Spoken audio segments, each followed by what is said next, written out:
রিয়াজ কম করে করে গলাটা কেমন বসে গেছে। এখন রিয়াজ কারা করবে? রিয়াজ যারা গান শিখছো, ভালো গান করতে চাও তারা অবশ্যই করবে। কিন্তু এই ধারণাটা রেখো না যে আমি গান করি না তার মানে আমি রিয়াজ করব না। রিয়াজ অ্যাকচুয়ালি সবার জন্য। আমাদের লাইফস্টাইলটাকে সুন্দর রাখতে সাহায্য করে রিয়াজ।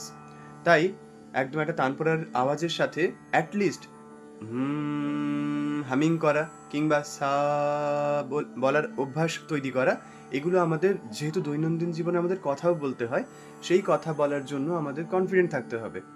আমরা যে বক্তব্যটা রাখছি সেই বক্তব্যটা যদি পাওয়ারফুল হয়, একদম পরিষ্কার হয়, তাহলে আমি বক্তা হিসেবেও খুব কনফিডেন্ট ফিল করব, আর সামনের ব্যক্তিদের দেখবো যে ওরা মন দিয়ে আমার কথা শুনছে।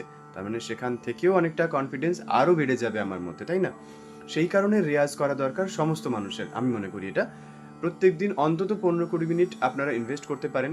রেয়াজ, কথাটা বারবার বলে যাচ্ছি, এটা এক ধরনের মেডিটেশন।